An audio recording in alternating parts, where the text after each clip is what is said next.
touch your camera. You can't touch this. You know, all of a sudden all hell break loose. All right, guys, we're a minute and a half in. Let's get this party started. We got Kevin from GSG Audio. I know everybody has been dying and begging for information, and finally we have Mr. Kevin here to quell everybody's thoughts. What's up, everybody? What up, Kevin? It's just been crazy. I've gotten so many. So I dropped the new build video, right? And, you know, obviously whenever I drop a new build video, there's always lots of questions. And now the questions are like, oh, I heard that they're going to do duals and they're going to try and take out JTR and they're going to make a JTR killer. And then they're like, oh, they got Dayton to build a new 21-inch subwoofer just for them. And it's called a Kraken. And, you know, then, oh, what about the Devastator? They made it even better. And like, you know, it's like cooler now. And so, dude, it's just been like an onslaught of stuff. So, you know, we got a long way to go and a short time to get there tonight. All right, well, I look forward to chatting with you about all of it. Right on. But I think first, it's, you know, Mike is about to have an important day in his life. Yeah, I'm going to be popping popping the cherry of GSG Audio finally. You know, dude, that's a horrible analogy. No, it's a rite of passage, to be honest. So I thought you were going to be like, I'm going to be popping the pimple of pus of GSG. Well, every time it's an MDF cherry. It's an MDF. Well, here's the thing, man. Every time I look online and I look at the GSG, you know, Facebook groups, and even on like Instagram, when I'm like, you know, looking for new content and stuff like that, I come across so many DIY projects that involve your company, Kevin.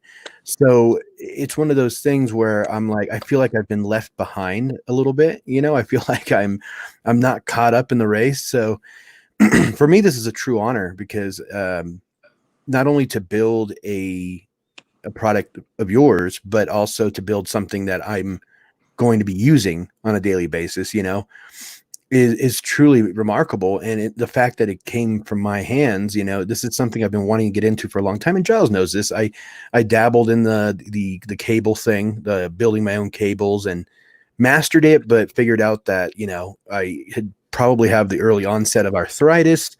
So I can't be making too many cables, because after like 2 or 3, man, my hands are like my main hand is like super sore and super, like, I can't even touch them.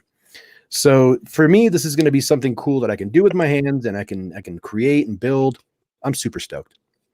Nice. And I'm excited to hear that, Mike, and I'm excited that you're feeling that way, because exactly what you're talking about right now is probably one of the best parts for me, John, and Bill. Like when we get customers who build big, huge systems, and it's the 10th time they've built subs, and they just want to do something with us to save the time, right? Mm-hmm. That guy's already gone down the road plenty of times. It's not that exciting for him. He just wants the quick enclosure done and enjoy his subwoofers. There you go. Maybe more like where Giles is, right? But we work with customers like you all the time who it's their first cabinet. It's the first time they've ever tried this.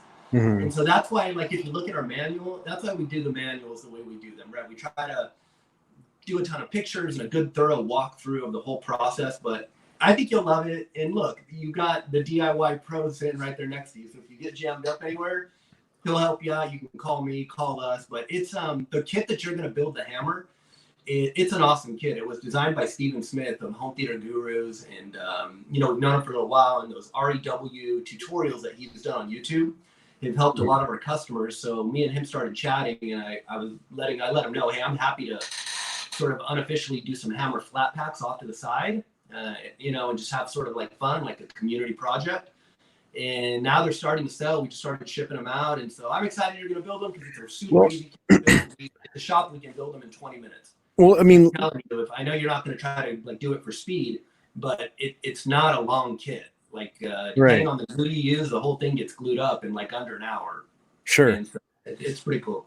Well, we were talking about, you and I earlier, we were chatting a little bit, and I showed you, you know, that I bought the amp and everything's, you know, on its way and ready to go. I actually have the subwoofer is actually here So I've just been, how it's so frustrating looking at something so glorious inside of a box. It's like, oh, I want to use it. So,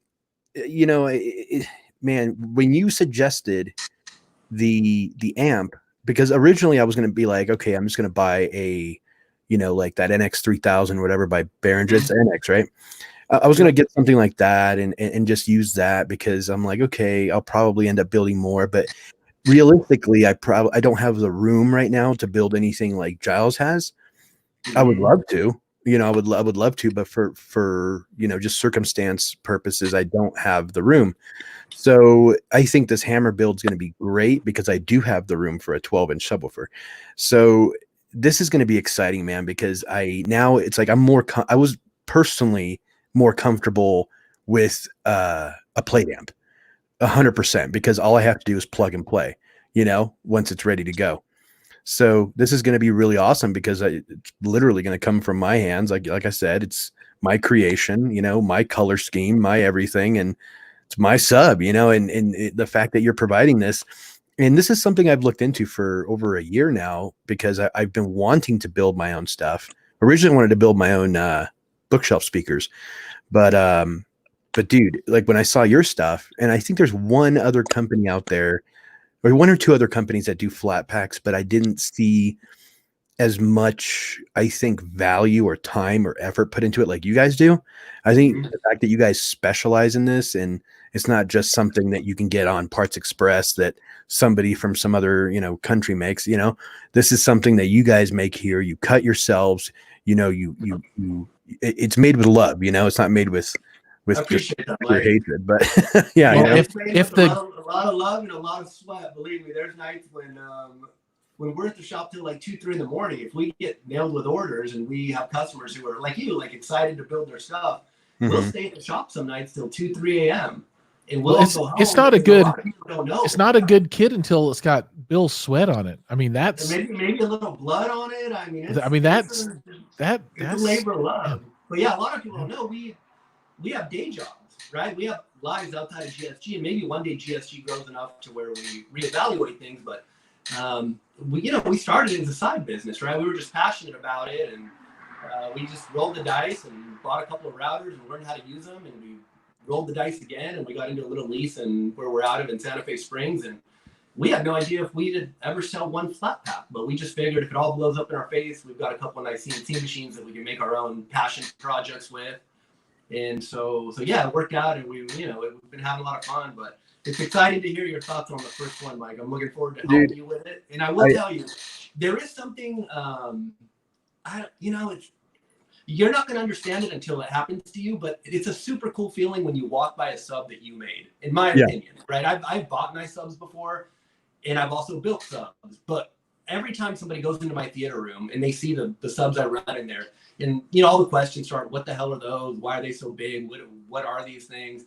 And then you tell them, they're like, I made those, or you put them together, and it's like you can see people just sort of like, wait a minute, what? And and especially if they're into home theater, it's an interesting thing to talk about with somebody. But sure. It's, you'll know that feeling too soon once you get your hammer all done, and it's like a sense of pride and the fact that you built it. It's absolutely. And I wish I had the skill set to be able to cut my own stuff, but I just don't. I'm not good with wood working. So it's like I wanted to make sure that was clear. I'm not good with woodworking. And it's just always been that way. I almost flunked out of wood shop when I was in 9th grade. I'm just not. That's just not like I never took to it. Like I said, I would love to. If someone would sit there and teach me, I would probably learn. But I'm just not a mathematical, kind of guy. So man, I appreciate that there's companies like yours that kind of I don't know, cater to people that don't really want to mess with that kind of stuff, or don't have the budget for that kind of stuff. Because those routers and that stuff that you use costs a lot of money. It's not something someone can go to Lowe's and be like, all right, I'll take a router and a skill saw and this and that and just be done with it. No, this is like a serious thing. So But to also be fair, Mike, since we're talking about, you know, cabinets and DIY building, you don't need, like, a lot of guys don't start. I mean, the stuff we have is commercial, right? Commercial industrial grade equipment, but you don't need any of that. I mean, you know, because I don't want to talk someone out of just building a cabinet too and going for it, because that's how most guys do get started in DIY. You build your first couple of cabinets, they have bad cuts, you've got gaps in them that you need to fill with PL adhesive, and maybe I mean, you know, depending on the skill of the guy the first time, right? But what I'm saying is that you take your swing and you see what happens, but I don't want to ever talk another guy out of not going for it, because that's how we all start. But I will also tell you on the point you were making earlier. So, you know, what I notice is, like, there's customers who aren't comfortable doing the woodworking portion themselves. Okay, so that's like group A. But there's also a group B who, some of these guys have beautiful table saws in their garage. They've got full on dust collection, but they get to a point where their time is valuable enough that if they're not in the right mind frame to go start building subs and going to get the material and cutting, it is the easy button to just, you know, throw it on the credit card, buy some flat packs from us. They show up and you just start the building process without what some guys call the more painful process, which is actually the cutting of the cabinetry. So I think it just sort of depends on the guy's mind frame and what part of DIY he enjoys the most. But yeah, I mean, it's just different ways to look at it, I would say. I'm sure it'll be a labor of love. Excited. Yeah. I can't wait to watch it. It's going to be like a train wreck in slow motion. I promise you, Mike, no, it will not be. It's the cabinet goes together so easily. It's all labeled. There's orientation arrows all over it. The panels are labeled. We put together a really nice, you know, it's like a little, it's not anything too extensive because it's a super easy cabinet build, but it's a couple of pages. It'll walk you through the whole thing. You'll see. As long as you just put glue where we tell you to put glue and you put the cabinet together the right way, it's going to turn out fine. So it'll be a good experience for you. Cool. I think the Hammer is a killer little 12-inch cabinet. We have one at the shop. We listen to it. We enjoy it all the time. And but it's a good cabinet to get started because it's not as you know, like a Devastator is a bit of a pain to manage. It's a fun cabinet to own and to listen to, but when you're building a Devastator, it's I mean, it's a lot, right? You need someone to help you rotate that cabinet around, or you have to think ahead a little bit. Like, hey, if I put a clamp here and I need to rotate the cab, is the clamp going to be in the way? Things like that, right? With a Hammer, you don't really have any of those considerations to make. It just goes together nice and easy, and in under an hour, you're done. And then you get to the fun parts, right? Popping in your driver, popping in your plate amp, and starting to listen to the sub. Yeah, that's going to be great first build. Yeah, that's going to be awesome. Now, Giles, I could ask Kevin this, but I want to ask you this. How long what's the smallest GSG product you've ever built? 18, right? The smallest one is the 18 cube. So 18 inch V2 round over cube. From start to finish, and I'm talking paint and drying, and basically from the moment you open the flat pack to the moment you plug in the amp to the speaker, how long is that process? If you had like a weekend to do it, if that's all you were doing. See, I don't build them like that, right? So there are people that try and pound through them very, very quickly. All of my builds I stretch out usually over the course of 3 weeks at the fastest, right? And then also you have to consider, I don't build one of these things without also having to deal with a freaking camera and, you know, I ran out of battery or this or that. So I have a lot of obstacles, so to speak, but I will typically do the entire glue up over the course of a weekend for a big cab. And so that'll be a Saturday and Sunday. And, you know, I don't build with a brad nailer or anything like that. So I'm just doing straight clamps and glue. So, you know, I will, you know, just follow the instructions and glue pieces together. And then, you know, I'll spend 20 or 30 minutes doing that. And then I'll walk away and I'll come back 2 hours later. Right. And I'll glue up the next little batch of pieces. And then I might not come back that day. I'll come back tomorrow and do the rest of it. But over the course of a weekend, I can get it glued up.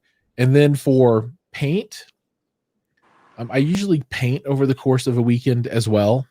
So I'll do, I always get started late. So I'll do like the first coat. So I'll take the box and I'll put on like a what a furniture dolly thing, the little 4-wheel thing that you can set stuff on and push around. And I'll put a couple of blocks under it so I can kind of get under the edges a little bit. And then I'll spray the whole thing. And then I'll come back a little bit later and I'll spray it again. And, you know, try and get a fairly even coat looking good. But, you know, you still have a whole side that you haven't touched yet. And I'll just let it sit. It'll dry overnight. And then the next day I'll come out, I'll flip it over.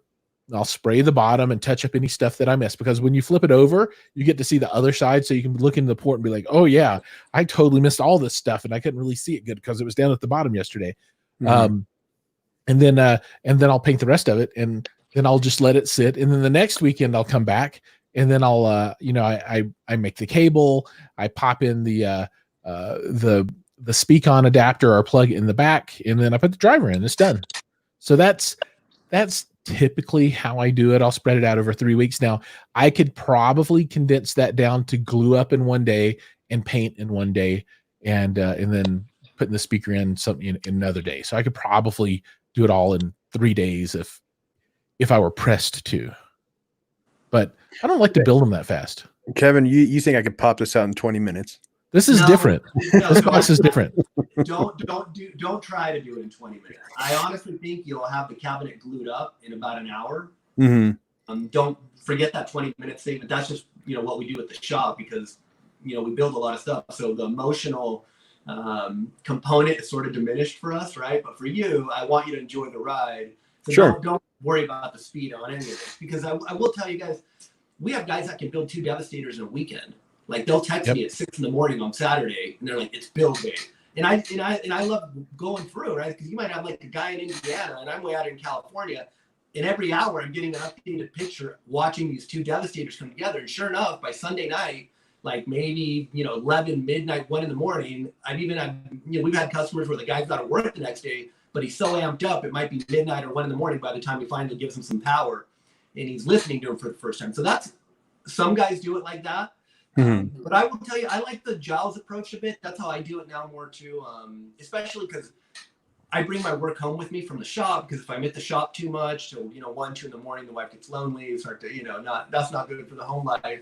So Mm-hmm. I'll bring cabinets home and build them in my garage here at the house. But I do it the way Giles does it, where I'll glue up a couple of pieces. I'll set my stopwatch for 2 hours, walk away. 2 hours later, it dings. I go back in the garage, glue up the next piece, go to bed. The next day, you know, and in like 3 days, you've got the whole cabinet built. But really, I was just going into the garage for 10, 15 minutes at a time. So I just sort of built it while I was living my normal life, you know, dealing with stuff like we all do. So Sure. that approach works pretty well for me nowadays. That's the way I normally do it. Awesome. Yeah, I'm going to be building it with Giles, so kind of at the whim of his schedule. So I suppose it'll get built when we get built. Yeah, I don't know what you guys have planned to build it, but if it worked out that you guys could build it on like a Saturday, or, you know, when you're not worried about work or anything like that in your Monday through Friday sort of life, I'm telling you could get the whole thing done. Like in an hour, you'll have the cabinet glued up. Popping in the driver is not going to take long. The plate amp's going to screw right in, because we've already cut out the perfect recess for it. So it's going to be pretty quick. But cool. Saying, the painting part sucks. That's all I'm saying, Mike. Enjoy the ride, because it's. I think I think essentially, like, if the painting wasn't a part of the situation, I think that we could get it done in 1 day for sure. I mean, we'd be remedial if we couldn't get it done in 1 day. But, you know, the fact that the paint needs to dry, and, you know, all the other stuff. Yeah. And I go through a process for paint too, because I bring down my paint tent. I have to get that stuff out. Then I have to get the gun out, get the paint. Then I have to load the gun and get the compressor and set it up. And then I have to shoot it. And then, you know, when I'm done, then I have to clean it and clean the gun out. So that just the setup and tear down for the painting is a good 90 minutes. Agreed, Giles. The setup, the prep and the put away takes 4, 5, 6 times as long as the painting ever does. Yeah, like because it sprays on fast. I saw you with the hopper gun. You're a pro on the hopper gun now. I mean, dude, the hopper gun is done in a few minutes. Dude, the hopper gun is super easy. I told you the hopper gun is where it's at. It's super easy. It's the right tool for what you're trying to. The guy who started Duratex, his name is Jack. I forget his last name, but I talk to his daughter all the time now. Her name is Mickey, and she's the one running Duratex now. But he's on YouTube. He made some of the very first, you know, Duratex videos ever. He's an older guy, and he you know, he passed away a couple years back, and now Mickey runs Durtex, but he always used the hopper gun. That's all he used. And I mean, he did some tutorials on YouTube on how to roll it and not end up with a bunch of brush marks in your finish. Rolling it is horrible. To help out anybody, but when he wasn't doing those tutorials on how to roll it properly, he would just take a hopper gun and go to town. And I mean, he'd do beautiful work with it. So I agree with you, Josh. That's the way that that we use it at the shop, because it gives you a really nice consistent finish, no brush marks, and you can dial in the texture really nice. So it's the right tool for the job. Yep. But I'll reiterate, rolling this stuff is horrible. Just one more time. Once you spray it on with a hopper gun, you'll never go back. Okay, so I agree with you there. Once you spray it, you'll never go back. But I will not agree that rolling it is horrible. It's not. Oh, it's not horrible. It's just I hate it. There's plenty of first timers that get a pretty killer finish rolling it. Now, if they knew what kind of finish they could get spraying it, sure, they'd probably spray it. But I've seen plenty of good looking cabs where a guy rolled it on there and he followed the directions closely, and I don't see brush marks. I don't see any unevenness in the texture. Like when you see that sort of thing, there's a couple things that went on to contribute to that. But as long as it's put on correctly, you can. A lot of first timers can get a really nice rolled finish on Durtex. I think that's why it's such a popular product. Would you recommend primering it before Durtex, or does Durtex act like a primer? So I wouldn't say it acts like a primer, but Durtex has really good adhesion properties. So you don't need. I've sprayed it without primer plenty of times. Like I used to primer everything out of because you don't want to put in all that work building a cabinet, especially in the days before flat packs when we used to be on a table saw and circular saw. And when I first started in DIY, we were doing everything like old school, no flat pack luxury. It was all table saw. And so you get to the point where you want to finish your cabinet, and I never wanted to chance it because I like sure things if I can get them. So I would primer everything. But then I will tell you, once I got into spraying Durtex, I realized I really don't need the primer. Now, if I have time and I'm enjoying, like if I don't have a deadline and I'm trying to get the cabinet built for photos, for social media, or, I know a customer's coming to pick up a finished cabinet where we're working against a deadline, sometimes I will use primer just because I feel it's sort of fun to go, to feel old school. When I first started making subs, primer it and take my time and do 2 or 3 coats of primer and sand in between each coat of primer.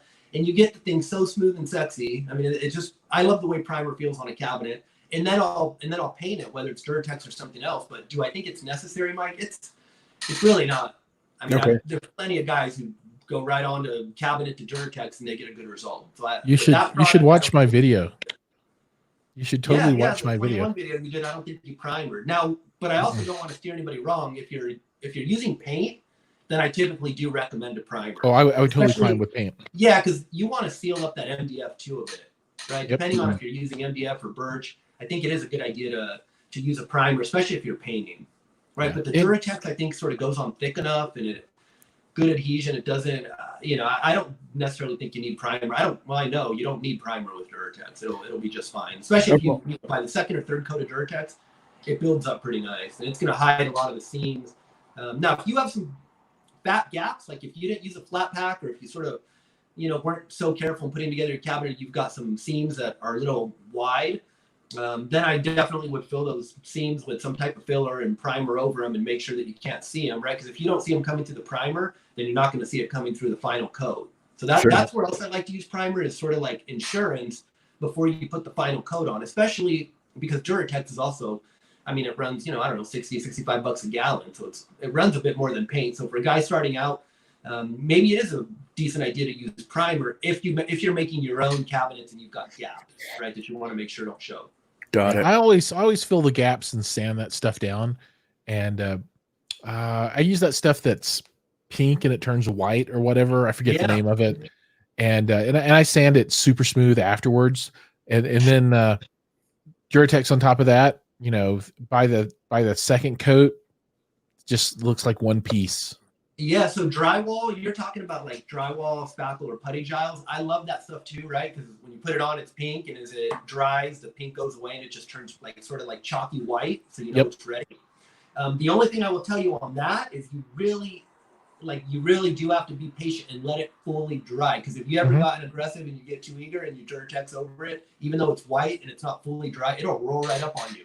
Like the moisture in the Durtex reactivates it. You've got to let it fully dry, Mhm. but then it works beautifully. Yeah, You know? I always let that stuff go overnight. So, you know, it's painting is usually for me a all day affair. So I start in the morning. Everything has to be done, before that. You're painting really well now. Remember the first YouTube video you made? Let's be honest, there was guys giving you hell about your paint technique in those comments. I remember reading them. Oh, dude, I still don't know what I'm doing. Guys on YouTube are not really nice sometimes. For this guy taking time to make videos, look at the peanut gallery with these comments. Not very nice sometimes, but now I see you paint, and you're just rolling through your stuff beautifully. So your technique's come a long way. Well, I do it the easy way now. Before, when I was all like putting on coats of primer and then rolling on the Duratex and all this crap, it was horrible. Now it's super easy. You just you get the wood, the MDF where you want it, and that means if you got gaps, you fill them, sand it down, and then, dude, you literally take the hopper gun, you pour the paint in it, and you go, and you're done. Right? That's pretty much it. It's beautiful. It's gorgeous. It's wonderful. And would I like to create like a black piano finish? Sure, but if I'm going to do that, I'm going to take it to a freaking car body shop because they're pros at it. I'm not gonna do that crap at home. Yeah, that is another level of talent and experience to get that sort of finish. That is, I've tried in the past and I've gotten close. I haven't put down a piano finish that I personally am happy with. Mm-hmm. I've done myself. I've gotten close to where I'm like, it's 90% where I want it, but not to where I'm like, yeah, this is equivalent to something being commercially shot. I just haven't gotten there yet myself. So it's a goal of mine too to get there one day. Right on. So, I do want to talk a little bit about product now, right? So the new thing, let's see, you guys released the hammer and that's out there, and then you released the high-tuned Devastator. So that's and there's a version 2 of the Devastator now, correct? Is that right? So how's that work? So we called it the Mark II. So let me walk you through the differences. So number one, we wanted to start making the move towards birch cabinets. We get a lot of interest from the pro audio community for the Devastator, right? But they wanted it tuned higher. So we figured, 2 birds, 1 stone sort of thing. We'll rework the Devastator and we'll give it a higher tune for the guys who don't care about movies, right? We get plenty of guys like that. They don't care about movies at all. They don't watch movies in their system, but they want to go north of 130 dB and still have it sound clean. So we thought, all right, let's tune it higher. So we tuned it at 28 hertz. And by doing that, you eke out about another 5 or 6 dB from, I'd say, anywhere from like 25 to maybe 40, maybe 45 hertz. You're going to see about a 5 to 6 dB lift. Mm. And that's a lot. I mean, that's huge. That's like doubling your power. That's like quadrupling your power. That's a massive amount of output. But that trade-off works really well for the guys who don't want to extend down, under 20 hertz with authority. And even still, I shouldn't say that, because even the high-tuned Devastator, it'll still get down there with room gain, especially. But yeah, so that's one of the things we did with it. Then we cut it out of birch because, DJs want the cabinet to be a little bit lighter. And birch holds up with moisture a little bit better than MDF, right? Well, MDF, I wouldn't tell a DJ using a raw, naked MDF cabinet outside in the elements, it wouldn't last. But birch will hold up better. And a lot of these guys are still going to paint it anyways with Duratex or some type of finish. So yeah, we did that, Giles. And so we've got the high tuned Dev now birch, and it's tuned to 28 hertz. And we just brought it online on the website. I think it was maybe a week or 2 ago. Very cool. Yeah, we're actually, one really cool thing that we're doing, Giles, I don't think I told you or Mike yet about this, is we had a customer reach out to us, and he's got like this party boat out in Lake Michigan. And he's going to put some high-tuned Devastators on the party barge. So I'm looking forward to getting pictures of that. So hopefully he doesn't sink his barge. Yeah, it should be fun. I think he brings on a DJ. I don't think he does the DJ work himself. I think he's busy drinking and looking at other things on the lake when the boat's out there. But he brings a DJ on, and they got a full pro audio, DJ setup, and they wanted a little more bottom end. And he's running some nice power to him. It should be pretty awesome to check out. So I'm looking forward to getting some videos or pictures, and I'll share them with you guys when I do. Yeah, absolutely. Love to see that. Now let's talk about the new thing that's coming, which everybody says GSG, they're gonna kill JTR. They want to take him out. they're building their double sub cab.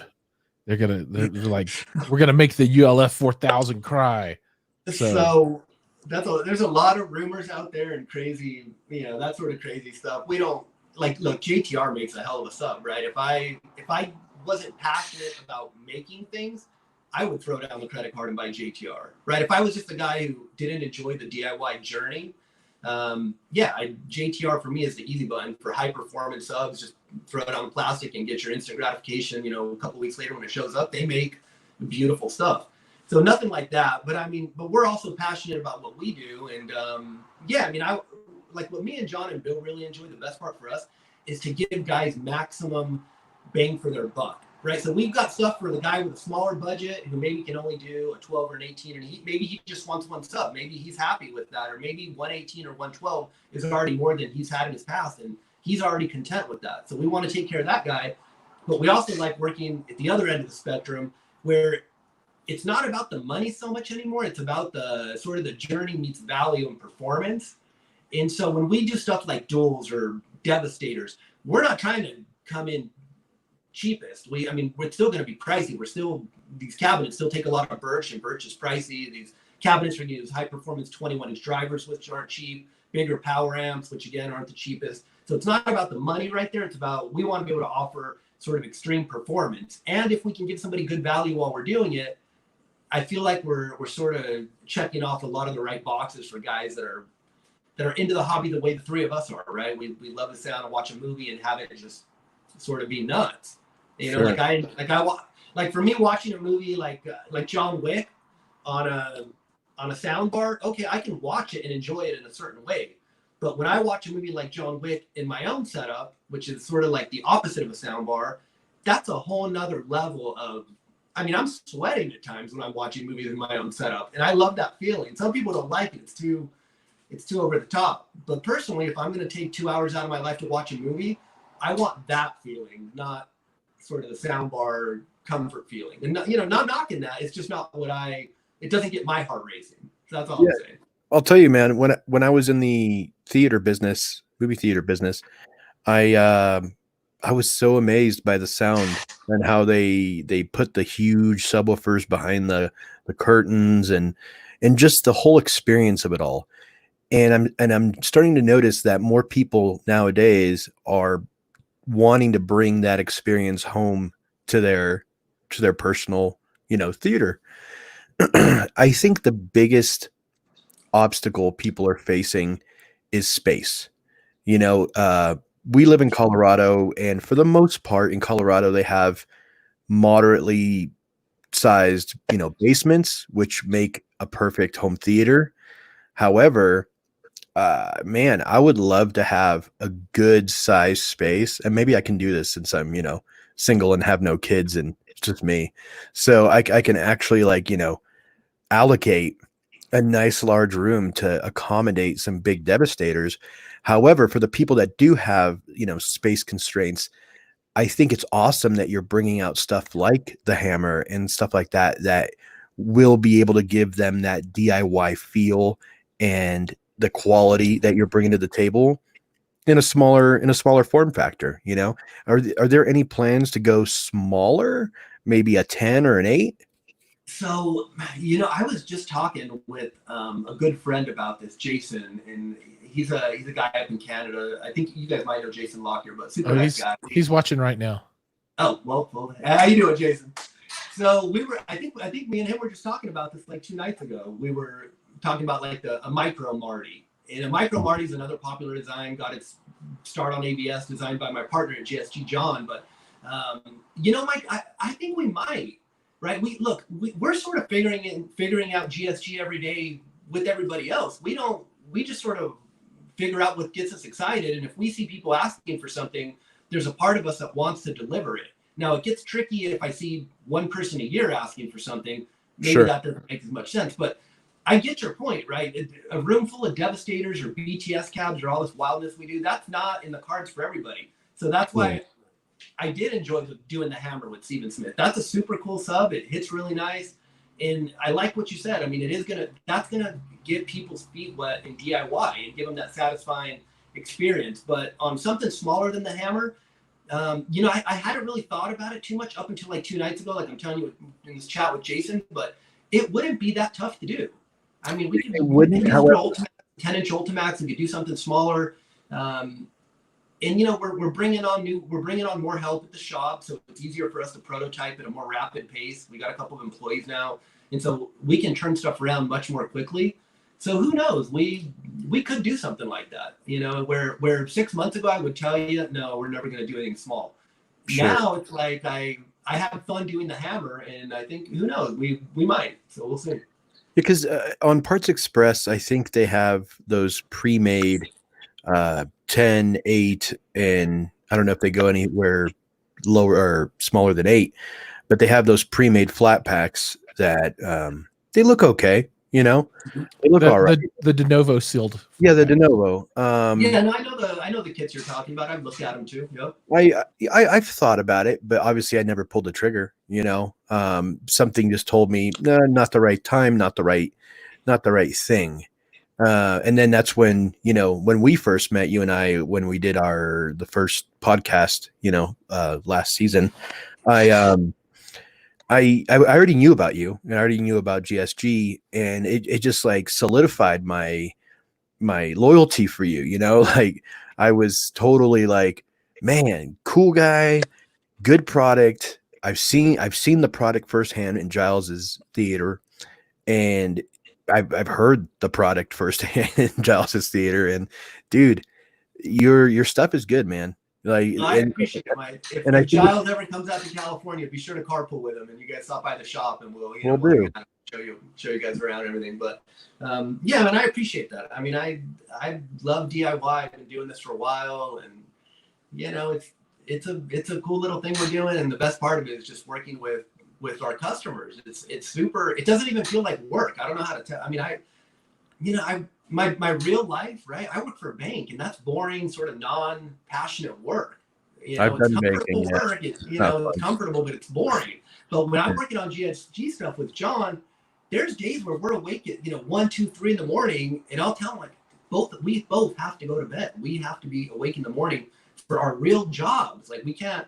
But it's like, the time just flies when we're brainstorming or working on a manual or prototyping something new, or we're looking at renderings and Fusion 360 or SketchUp, or we're playing around. It's a lot of fun. That's what I'm trying to say. It looks like there's a fun balance with what you do, which is basically you're having fun, but it's still kind of work, but it's not work. It's like you don't mind like you wouldn't want to stay up till 2 or 3 in the morning doing banking and doing teller keys till 2:30 in the morning. I would literally I would scrape my eyeballs out. But with what you do, you're having fun with it, man. Like, dude, I've been wanting to get into DIY for so long, and I have a little project I totally botched over here, but it's one of the, like I said, it's one of those things where I'm glad there are companies that provide people with you set people up for success with DIY. You save a lot of people from cursing and breaking things and throwing things, and because I would be so upset if I bought some nice fresh wood, spend some money, and then cut it up and I figure out, crap, I cut it wrong, or it's not the right dimension, or I just drew the line a little too short, and now 4, 5, 6 hours of my life is gone. You prevent that from happening with people. I mean, and if someone can't glue something properly, then at that point they missed kindergarten, like when they were pasting, it's one of those things, like follow the directions, glue the product. It should be okay. It is a lot easier, Mike. I will tell you, like, sometimes I chat with friends that have had, 10 plus years on ABS. Because I don't know how long ABS forum's been around, but I've been on that thing since I feel like I was a long time. It's been around a long time. Yeah. And so, you meet people on these forums, and there's like, just like I have relationships with you guys, there's guys I've known on ABS for, I don't even know, 10, 15 years. I mean, we've all gotten older together, but before flat packs were a thing, we all used to experience, that was our experience, Mike. You'd go to Home Depot, you'd get your wood, you'd mess something up, you'd cuss, you'd kick something, you'd go back to Home Depot, you'd try to fill this terrible half-inch gap with so much PL that the whole bottle ended up from the bottle into your cabinet. And Mhm. sometimes there were some pretty gnarly cabinets that got built. But so I sometimes I'm talking to old friends and we laugh at like how decent the newer guys who are just going to say like, all right, let me try a DIY sub, because this is like AIY, right? Assemble it yourself. Where Mhm. that what we're talking about, the trips to Home Depot, that's true DIY. And we Sure. feel like some of the guys today have it pretty well, and we laugh sometimes at wondering if they only knew what it's like when you don't have AIY and you're really doing it all yourself. Especially if you're not a guy who grew up comfortable with table saws and random stuff, and it can be more challenging that way. But Well, I have plans to do a bookshelf build. I'm working with someone on crossovers, kind of. It's not set in stone yet, but I have a couple people I'm interested in working with crossovers. Because the thing with bookshelves, there's a lot that goes into it. Like it's not only just doing the actual enclosure. You got to get the crossover right. You got to match the driver with. And this is a mistake. Maybe I could share this with everybody. This is the mistake I made as a rookie early on in DIY. I wanted to repurpose an old center channel that I had, an Optimus center channel, matter of fact, not realizing it was just crappy, particle board. And I didn't know anything, dude. I was brand new into this stuff. So I was like super excited. So I had to get certain drivers that fit the inlet, it had to fit a certain way. So I found the drivers and I'm like, okay, I'm just going to use any tweeter, a tweeter that fits. And I didn't pay attention to the fact that one was like 92 decibels of, of efficiency and the other one was like 87 or 88. So when I REW'd it, I hit up Giles. I'm like, Giles, this thing's REWing like crap. What's going on? And he's like, well, and that's when we kind of like worked through it. And then I figured out that I'm an idiot, but it's a simple mistake. It's a rookie mistake. And this is something that a lot of people, hopefully when I talk about this, people can prevent themselves from making the same mistake and spending money just frivolously, like without really doing their research. But yeah, with this bookshelf build I want to do, it's going to be something really special that I want to be a possibility of maybe doing something with it. So it's going to take a lot of time and stuff, but I definitely want to consult with you about the once I get the enclosure kind of dimensions, maybe consult with you to see if I can get your blessing on it and go from there. Yeah, we'd love to take a look at it. To be honest with you, I'm probably just going to route you right to John, because he's definitely got a much strong. I mean, John's on another level with subwoofer and speaker design. Right. I just don't want to put a lot of time in. knowledge anywhere approaching what John does. So I'll get you guys connected. You guys can cool. chat. But hey, speaking of mistakes, just so you know, man, don't even feel bad for a second. We all go through it. The first 2 DIY subs I built, and this is pre-flat pack days, right?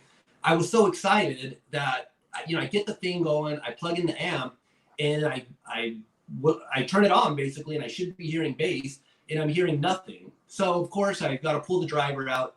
In my excitement, I completely forgot to connect the driver. Oh, so that was DIY sub number 1. And now, so later I'm building another sub because one's good, two's going to be better, right? So now I'm building another one. And again, in my excitement to get the second one done, same exact mistake. So it's like but that's how we learned, right? And now as I'm building subs, I sort of calm down on the emotional component like we're talking about, because I can control that excitement because it's not my first build anymore. And I'm much more methodical about thinking through logically, okay, is the driver wired to the terminal? Is the terminal wired to the amp? Is the amp wired to my mini DSP and back to my, you sort of go through like a logical chain in your head, but that comes with experience. So my point is, don't sweat the mistakes, Mike, because we all make them. Yeah. And, so it's a normal part of DIY, but that's why the fact that we make our own stuff, like here's one thing I will say. When I talk to guys who are in the DIY space, the average guy in the DIY space has a much higher technical understanding of what really is going on with his subwoofer. Mm-hmm. And I think that comes, right, because we're building our own things. It's easy to throw down the credit card and plug it in. But when you're building your own sub, if you make those mistakes like the ones I just described, you're forced to go fix that mistake. And it humbles you. You feel a little silly, but then you finally get that mistake fixed and you get your sub plugged in and you're hearing bass and you feel, you pat yourself on the back because you built the thing. But that is an interesting thing I noticed in the DIY community. The average guy who plays in our community, their knowledge level is much higher, right, than other parts of the hobby. And I'm not knocking other parts. It's just something I'm calling out because I see it all the time. But I think that's a good thing, right? Like, look, you're talking about REW, where I'm sure there was a point in your life when you had no idea what REW was, and now you're messing around with it so that you can do your speaker better, your sub better, your performance better. So you're going to benefit from it. So that's a cool thing. That I'm just saying, the knowledge comes for all of us in time, but it's cool that it comes. If you're willing to put in the time to learn it, you'll end up with a better sounding system at the end of it all. Awesome. So Giles, do you want to last 15 minutes of the last 15 minutes of the stream? Do you want to take questions from the people that are watching that have a burning question for Kevin? Yeah, let's go through the comments and see if there's anything that pops out. And we can shout out to some of our frequent flyers with us. We've got and Giles, you let me know too if you guys want to chat about BTS cabs or duals or anything like that. Just let me know too.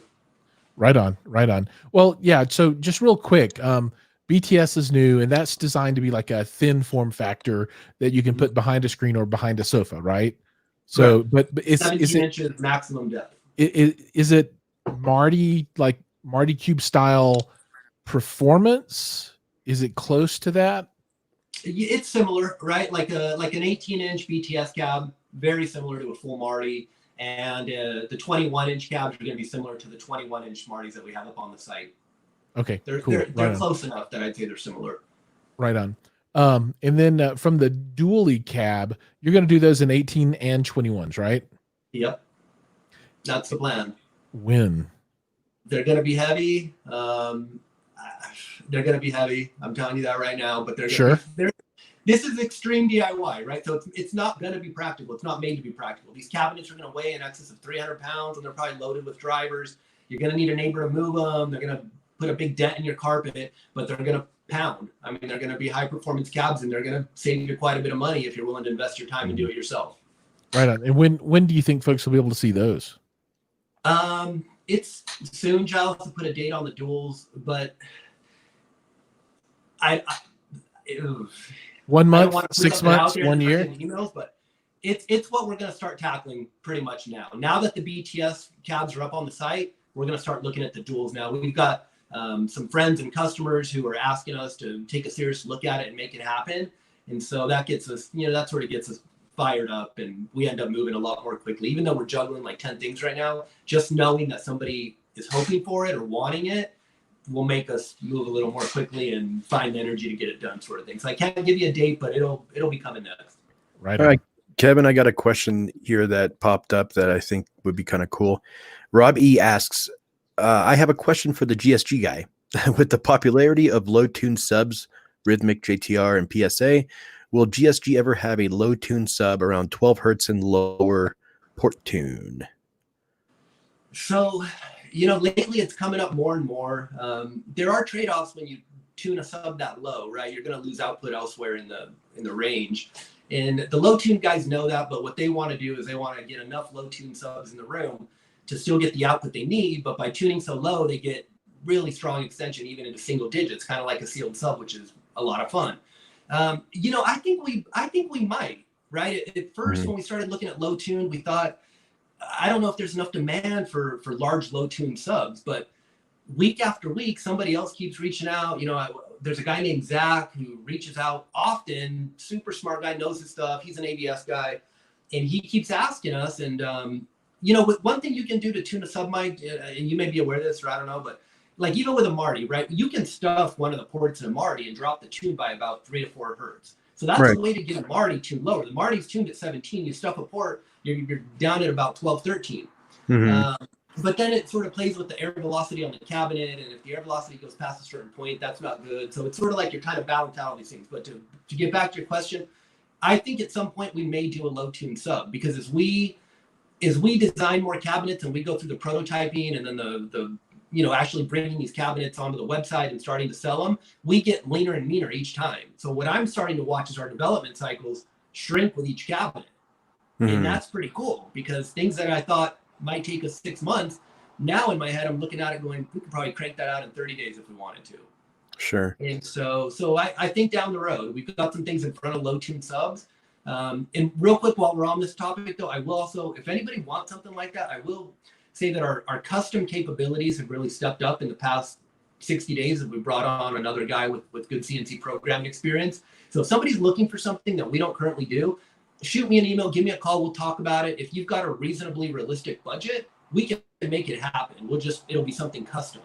That's awesome. We'll keep the price fair, and yeah, we're doing more work like that now too. That's awesome. Yeah, because that man, you probably made a lot of people's day with that comment right there. That's really cool. Yeah, because when I come back and I'm like, I need a 6 by 12 inch box that's 10 inches deep.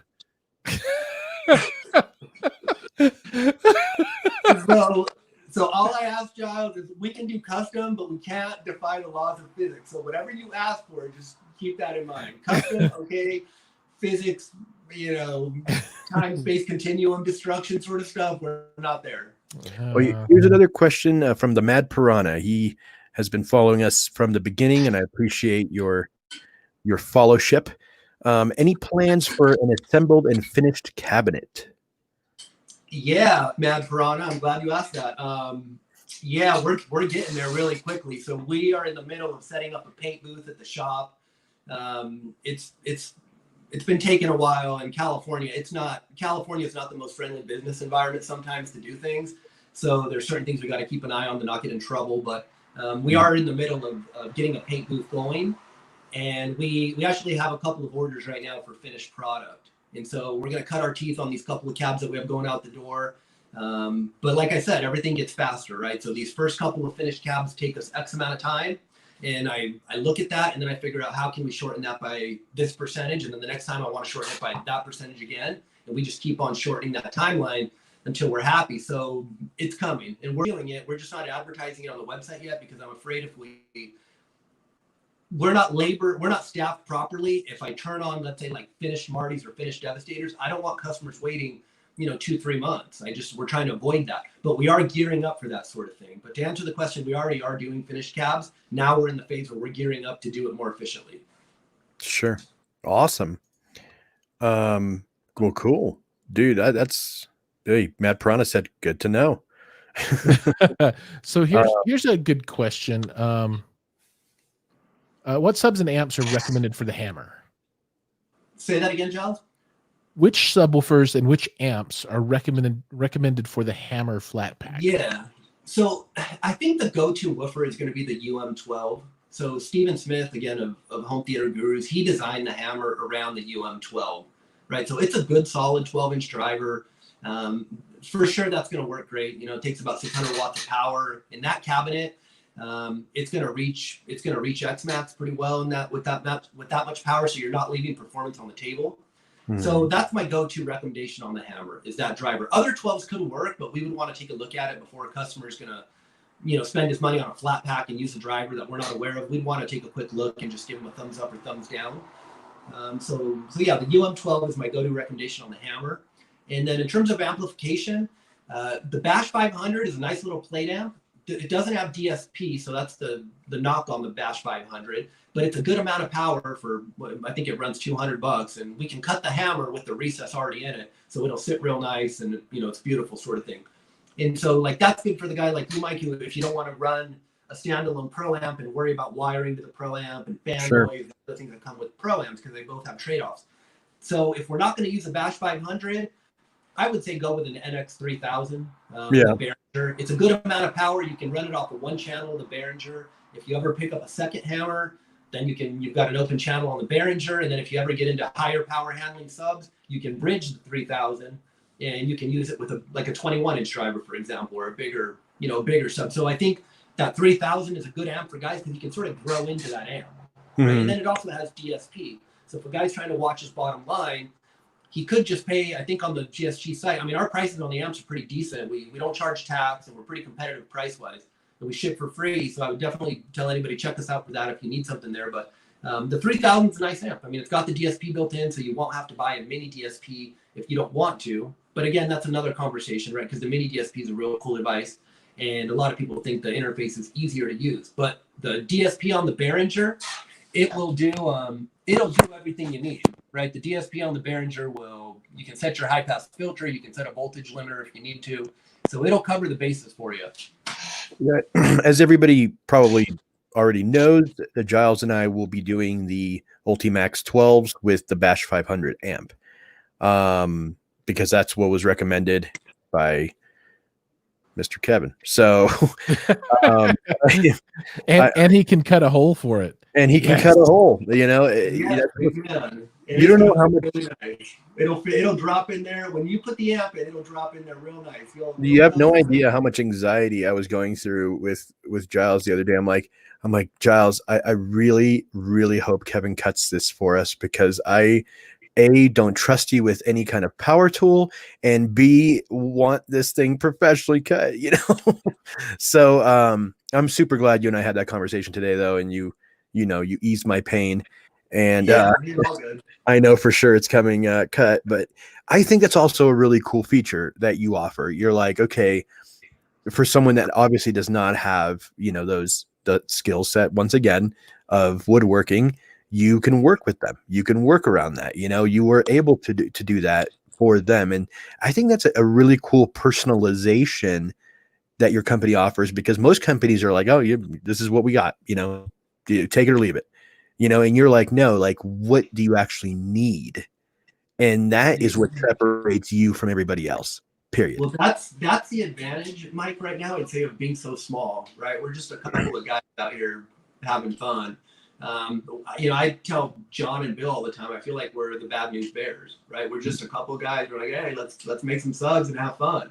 And so that's sort of the cool thing about being small, is we can pivot when we need to, and we can sort of do some custom stuff. But I hear you. I mean, as companies get bigger and they scale and they have more employees and development cycles, those things probably become more taxing to sort of turn on a dime that quickly. But for now, we're able to do it, so we're going to keep doing it. And the other cool thing, just while we're talking about the hammer, is for someone like you that's going to DIY for the first time, if you look at the price of the hammer flat pack, the UM12, and an amp, it's going to be a lot of sub for the money that you've got into it. But that's always the DIY trade-off, right? If you're willing to put a little bit of time and you're willing to do the finish and the loop of the cabinet, you can end up with a higher performing sub than what you would commercially buy roughly for that same amount of money. And you can outperform it by a decent margin. So I'm looking forward to you experiencing that for yourself. So we'll keep talking as you build it, but I'm really excited to actually go through the process itself. I think that, thankfully, like you said before, I have Giles with me, and he'll be able to, slap my hand if I'm doing something wrong. And, and everything is going to be documented. So I'm going to be bringing my camera that can do like very, very long term recordings. And like every step of the way is going to be documented. So you'll be able to see, I could probably send you the bloopers if you like. I'm going to live stream the bloopers. Don't worry. That's going to be. I have a feeling that it's definitely going to be taxing in certain circumstances, because it's going to be my first time. But I think once I get the hang of it, I'm going to be kind of hooked. This is kind of like an extreme sport for audio fanatics. This is kind of like, you'll have a good time. Like me and the guys came around that we think the hammer is going to turn into it's going to be the subwoofer gateway drug. You'll see, dude. I just can't wait to like power it on and be like, and listen to that first, flex, and be like, I did that. I did that. That was me. And well, 90% was probably going to be a mixture of Giles and you and everybody else at GSG, but that 10%, that was me. That was totally me. Hey, when you guys start building, please send me text throughout the day or whatever. Oh, dude, we're planning on probably live streaming part of it, so you'll be able to. I'm gonna be excited with you guys out in California. I'll be heck yeah in Colorado that day. And we totally appreciate all your help and everything you've done and everything you continue to do. You truly support, obviously creators and innovators like us to go to greater lengths. Giles has a absolute obsession with bass, and you seem to fill that void that all these other companies couldn't, right, Giles? Well, I just couldn't afford it with the other companies. Giles, it looks like you're struggling over there. You're reading something. No, I'm just watching you talk. It is a struggle. Oh no, but no, I I just, I just never wanted to drop like $5,000 on a subwoofer, right? It's just not, I don't know, it's just not my thing. And when I first got into the whole idea of the Martys, right? I was looking at them on AVS Forum, and I'm like, I don't have a table saw. I don't want to buy a table saw, and there's no way I'm going to try and do this with a circular saw. And I said, okay, universe, I've put in a lot of good things over the years. I've sacrificed and helped people and did all these things. Universe, I want you to provide me someone who will make me an IKEA subwoofer. And behold, the universe worked to create GSG audio for me. And it literally was like that, right? I started looking, and everybody was like, oh yeah, there's this new group of people, and they're making them now, so just order one.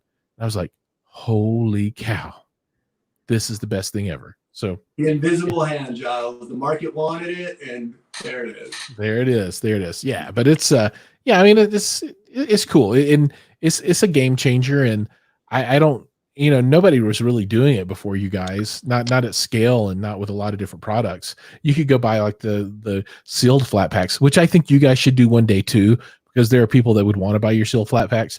But you couldn't get a Marty. Nothing on that level. We will get to that maybe, Giles. It's like, sometimes we think about sealed flat packs, and I think John and I feel the same way. We would want to do them, but we want to offer more value in a sealed flat pack, and it gets trickier. Like, there's only so many ways to do a sealed 18, right? Mm-hmm. So it's like we think about it, but I want to offer something. I want to offer a reason to buy a GSG sealed flat pack instead of another one, right? And so it's tricky because it's like, it's a sealed flat pack. What can you really do with it? But I think at some point we may do that too, right? Because like I'm telling you, a sealed cabinet, we could crank that out over a weekend. Exactly. Yeah, and at some point I'm going to rebuild all the subs in my theater and try and have a whole sealed set. Just to experience it. Just do it, right? Do, a couple of 21s and maybe 418s or something all sealed, and just see what it's like, right? So Giles, you might be the subwoofer Iron Man over there. You're not getting subwoofer fatigue at all yet? No, not really. I mean, I like to churn through them, and so I like to make the videos. I mean, yeah. I spend more time making the videos and dealing with that than I actually spend listening to the subwoofers after I have them built, which is kind of sad in a way, but also kind of fun in another way. Like I dropped that new video yesterday, and I've just been hitting refresh like 87,000 times. Is it getting views? Is it getting views? Because the Devastator video, after a week, it went absolutely nuts. There's like nothing. That video was horrible. I was like, oh man, nobody likes the Devastator. And then 7 days in, if you look at the curve, it went whoop, and I was all like, oh, somebody discovered it. YouTube likes it now. So I'm watching this one. I'm like, is this one going to take off? So, I mean, there's that part of it for me. But if you go into my basement now, I've got a Devastator sitting beside the screen, and I've got a contractor queued up to come and gut out behind my screen, give me 10 inches, like 48 by however, 10 feet or whatever the screen is. And then I'm going to find out how to put stuff back there. And then behind the sofa right now, I've got, the 21-inch Marty, an 18-inch cube. I've got another 18-inch cube in the other room that I haven't mounted the driver yet. I put that Velodyne 18-inch subwoofer down there as well. So, it's just like subwoofer sprawl, but I like it. And now I'm looking at those 18s and I'm like, damn it, the BTS would be so much better back there than these big fat ones, right? Because they stick out too far from the wall. I could get like a BTS 21. It would kind of fit right between my two two rear channels, and it would be perfect. And I can get my seat back just a little bit. When I recline, my head wouldn't be right in the subwoofer, which is kind of cool though. I mean, when you're near field and you recline your head into two 18s and a 21, yeah. Yeah, I mean, literally, when you're that far away from two 18s and a 21, and they're just going at it, yeah. I run a near field sub too, so I know what you're talking about. Yeah, I don't know. So I can't even remember the question anymore. Whatever. Oh, subwoofer fatigue. No, I'm nowhere close to subwoofer fatigue. I just have to cycle them through, right? I have all my babies, all my children, subwoofer children, and I'm like, oh, you have to leave now. There's no more space. Sorry, you have to go. And then everybody always freaks out like, oh, why are you selling that one? Why are you getting rid of it? Do you not like it anymore? Did it break? What's wrong with it? I'm like, no, I just built 3 more. I need room. I just need room. Yeah, I got for me, I can do like 1 build a year. That's my new pace now. I got 1 build in me per year. I usually start it in the summer, and it's like my summer project. I take my time with it over a couple weekends. No rush, no deadline. And when I get it done, I get it done. But I'm at like the 1 build a year pace right now. But there was a time when I was just like I was a building maniac. I mean, I'd build one, I'd finish it, and I'd find another place in my house to stuff another 18-inch subwoofer. And I'd go put one there, and then in my office, and then in the master bed, wherever. But now, I'm good for 1 a year. Just so you know, I replaced my garage door with an insulated garage door so that during the winter and it's 25 degrees outside, I'll actually be able to take the cars out and have enough space, turn the lights on, and be able to build subs during the winter. So, hey, Giles, let me tell you why I insulated my garage door, because I like to build in my garage in the summers in California. It gets too hot. So I insulated my door to keep my garage cooler, and it really did work. I mean, I can be out there building in the summer, and my garage is probably 20 degrees cooler since I insulated it. That's cool. Yeah. Right on. So yeah, I'm gonna try and stick to the 1 build a month. It'll probably end up being like 1 build every other month or something. But I'm gonna try and keep it going because you guys are putting out so many products. It's like I just want to. It's like Pokemon. Got to have them all. Right, I just want to build them all, right, and make the videos, and because it's fun, and I love being able to answer the questions.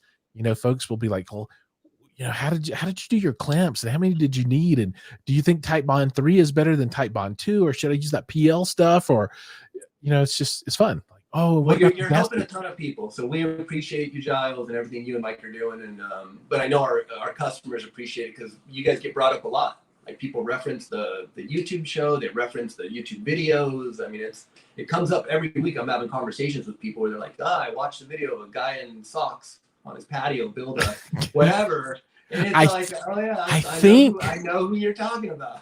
I think in this video, I think I actually did socks and flops at one point in this video too. I don't know, maybe it's an Easter egg. If anybody out there has watch the newest one, see if you can find the socks and flops. I think it's in there. But one other person that I would like to, or one other group that I would like to point this out to is Parts Express. If you're out there, these subwoofers are damn expensive. and they're probably sitting there going, we know. Yeah, sponsor a brother. Come on. I want to build.